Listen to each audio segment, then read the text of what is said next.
नमस्कार मेरे प्यारे सभी विद्यार्थियों को टोटल मैथ्स पर आपका हार्दिक स्वागत है। आइए आज हम देखते हैं कक्षा 10वीं की विषय संस्कृत का त्रैमासिक परीक्षा का पेपर जो कल आने वाला है। तो देखिए शुरू करते हैं पेपर। प्रश्न क्रमांक 1 है उचित विकल्पम चित्वा लिखत, और इसका विकल्प है हिम प्लस आलिया इत्यस्य पदस्य संधि अस्थि। तो इसमें हो जाएगा ऑप्शन नंबर बा हिमालय। फिर दूसरा है सूर्योदय इत्यस्य पदस्य संधि विच्छेदम अस्ति। तो इसका हो जाएगा सूर्य प्लस उदय। तीसरा क्वेश्चन है पितुः प्लस ग्रहम इत्यस्य पदस्य संधि अस्ति। तो ये हो जाएगा पितुर्ग्रहम। और नवमालिका इत्यस्मिन् पदे समासः अस्ति। इसका हो जाएगा कर्मधारय समास। ठीक है। दानवाय इत्यस्य पदस्य विलोम पदम अस्ति। तो इसका हो जाएगा मानवाय। बुद्धिमति भार्या अन्यो पदयो विशेषणम अस्ति। तो इसमें हो जाएगा बुद्धिमती। फिर भवन्ति इसमें इत्यस्मिन् पदे पुरुषः अस्ति। तो इसमें हो जाएगा प्रथमा पुरुषः। अव्ययीभाव समासस्य उदाहरणम अस्ति। तो ये हो जाएगा समलम। माता पितरौ पदस्य समास विग्रह अस्ति। माता पितरौ पदस्य समास विग्रह अस्ति। ये हो जाएगा माता च पिता च।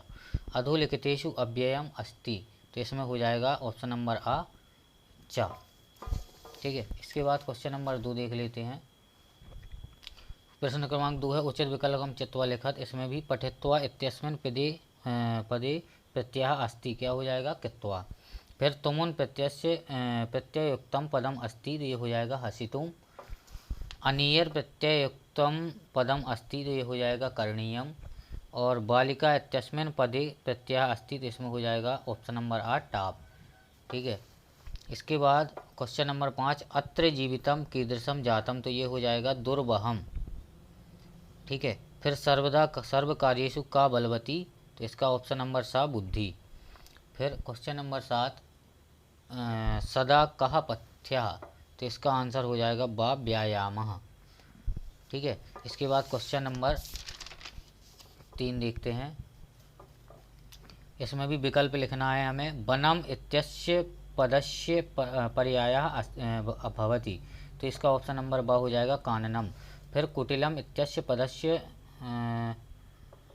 पर्यायः भवति। तो ये हो जाएगा वक्रम। फिर सलिलम इत्यस्य पदस्य पर्यायः भवति। तो ये होता है विषम। ठीक है। फिर दूषितम इत्यस्य पदस्य विलोम पदनम अस्ति। तो ये ऑप्शन नंबर बा शुद्धम। ठीक है। फिर क्वेश्चन नंबर 4 उचित विकल्पम चित्वा लिखत। बालकः पदस्य द्वितीया द्विवचनस् रूपम अस्ति। तो इसका हो जाएगा ऑप्शन नंबर सा बालकौ। फिर दूसरा है फलेन इत्यस्मिन् पदे वचनम अस्ति। इसका हो जाएगा ऑप्शन नंबर आ एक वचनम। फिर तीसरा है लता पदस्य पंचमी द्विवचनस्य रूपम अस्ति। तो इसका हो जाएगा लताभ्याम। फिर पठिष्यति इत्यस्मिन् पदे लकारः अस्ति। तो इसका ऑप्शन नंबर बा लेटर लकार। ठीक है। हसति इत्यस्मिन् पदे वचनम अस्ति। इसका ऑप्शन नंबर आ एक वचनम। इसमें हो जाएगा एक वचनम। ठीक है। इसके बाद क्वेश्चन नंबर 5 उचित विकल्पम चित्वा लिखत। तो इसमें क्या होगा देखो। समयस्य सदुपयोगः करणीयः। तो इसका ऑप्शन नंबर दा सदा। अनुगच्छति इत्यस्मिन् पदे उपसर्गः अस्ति। तो अनु उपसर्ग हो जाएगा। प्रभवति इत्यस्मिन् पदे उपसर्गः अस्ति प्रा। ठीक है। फिर खाली स्थान व्यायामः कर्तव्यः। तो सर्वदा। और व्यायामेन असुंदरा खाली स्थान सुंदरा भवन्ति। तो इसमें हो जाएगा ऑप्शन नंबर आ अपि। फिर सुखम देहम अन्यो पदयो विशेषण पदम अस्ति। तो इसका विशेषण पद बताना है। तो ये हो जाएगा देहम। ठीक है। इसके बाद आते हैं प्रश्न नंबर 5 अस्माकं पर्यावरणे किम किम दूषितम अस्ति। तो इसका आंसर हो जाएगा अस्माकं पर्यावरणे वायुमंडलम जलम भक्ष्यम धरातलम च सर्वे दूषितम अस्ति। फिर स्वजीवनाय कीदृशे वातावरणे भ्रमणीयम स्वस्थ जीवनाय। तो इसका आंसर हो जाएगा स्वस्थ जीवनाय खगकुल कलरव गुंजते कुसुमावली समीर चालिते वातावरणे भ्रमणीयम। ठीक है। इसके बाद क्वेश्चन नंबर है 8 बुद्धिमती केन उपेता पितुर्गृहम प्रति चलिता। तो इसका आंसर हो जाएगा बुद्धिमती पुत्र द्वयो पेता पितृगृहं प्रति चलिता। इसके बाद क्वेश्चन नंबर 9, कियता बलेन व्यायामः कर्तव्यः। तो इसका हो जाएगा अर्धनः बलेन व्यायामः कर्तव्यः। कति किमर्थं प्रकृति शरणं कवि किमर्थं प्रकृति शरणं इच्छति। कवि स्वजीवनार्थं प्रकृति शरणं इच्छति। ठीक है। इसके बाद क्वेश्चन नंबर 11, जरा कस्य सकाशम सहसा न समधिरोहति। तो इसका आंसर हो जाएगा जरा व्यायामिनस्य जनस्य सकाशम सहसा न समाधिगच्छति। ठीक है। तो ये प्रश्नोत्तर थे, ये कर लिए हमने। फिर प्रश्न क्रमांक है 12, प्रश्न निर्माणम कुरुत। को प्रश्न निर्माण करना है। इनमें से कोई 4 क्वेश्चन दिए थे, इनमें से कोई 2 करना थे, तो मैंने 2 के आंसर कर दिए हैं। आप लोगों को आंसर देख के कर लेना है। इसका क्वेश्चन का नंबर का था, उसका आंसर किया है। तो इसमें कम दृष्टवा धूर्त श्रृंगालम अवदत, और घा नंबर में कश्य, और ये पूरा क्वेश्चन से आ जाएगा। ठीक है। इसके बाद ये सही क्रम में लगाना है हमें इनको, तो इसको पढ़ लेना और सही क्रम में हमें नंबर डाल दिए हैं, तो ये उसके हिसाब से नंबर के हिसाब से सही क्रम में लगा लेना। ठीक है। इसके बाद क्वेश्चन नंबर 14 है, सुमेलनम करो। सही जोड़ियाँ बना दी हैं, सामने सामने सही जोड़ियाँ लिख के दे दी हैं, आप लोगों को याद कर लेना है। ठीक है। इसके बाद प्रश्न क्रमांक है 15, अधोलिखितेषु अशुद्ध कारक वाक्यानाम शुद्धि करणीय। जो ये वाक्य दिए गए हैं उनको हमें क्या करना है, शुद्ध करना है। 4 वाक्य दिए गए थे, इनमें से किन्हीं 2 को शुद्ध करना है। तो पहला था श्री गणेशम नमः, इसको कर दिया श्री गणेशाय नमः। और वृक्षस्य पत्रम पतति, तो वृक्षात पत्रम पतति, ये दोनों के आंसर हो गए। इसके बाद क्वेश्चन नंबर 16, अधोलिखितेषु वाक्य गद्यांशम पठित्वा प्रश्नानाम उत्तराणि लिखत। तो ग्रामस्य नाम किम अस्ति। तो ये जो गद्यांश दिया है उसको पढ़ के हमें आंसर देना है, तो गद्यांश लिखने में टाइम लग जाता है, इसलिए उत्तर डायरेक्ट दे दिए हैं। देवलाख्यो ग्रामः। ठीक है। तत्र राजसिंहस्य नाम कहाँ बसति इसमें, तो ये इसका हो जाएगा उत्तर राजपुत्रः। फिर तीसरा है बुद्धिमती पुत्र द्वयोपेता कुत्र चलिता, तो पितुर्गृहम्। ठीक है।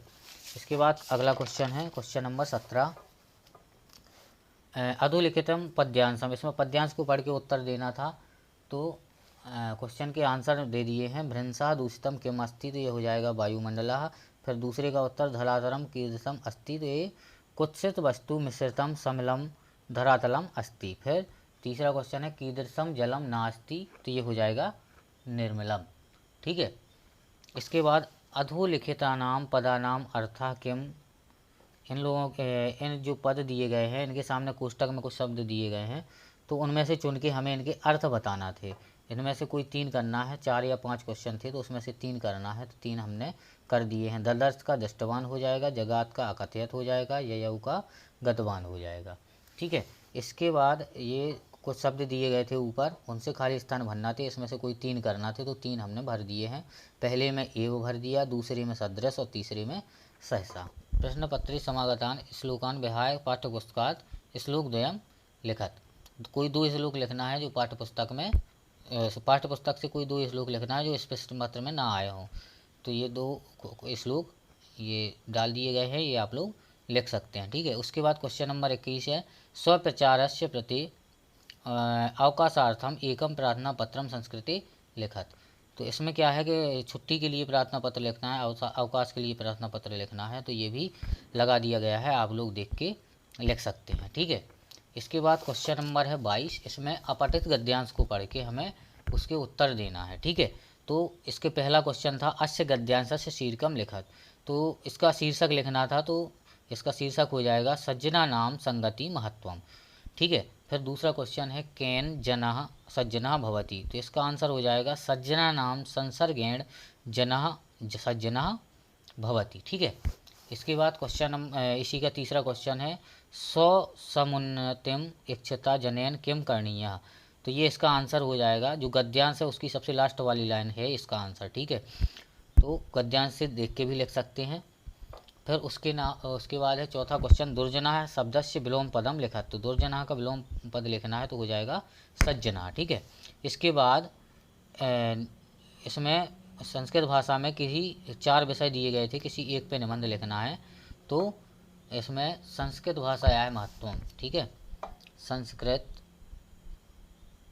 भाषायाः महत्वम, इसका एक ऑप्शन एक निबंध इसमें ये भी आया है, संस्कृत भाषायाः महत्वम। तो ये निबंध लगा दिया गया है, आप लोग देख के लिख लीजिए और याद कर लीजिए ताकि पेपर आपका अच्छा हो जाए। ठीक है। अगर वीडियो पसंद आया हो तो वीडियो को लाइक करें, चैनल को सब्सक्राइब करें और बेल आइकन को दबा लें ताकि आगे आने वाले वीडियो के सभी नोटिफिकेशन आप तक पहुंच जाएं। वीडियो देखने के लिए धन्यवाद।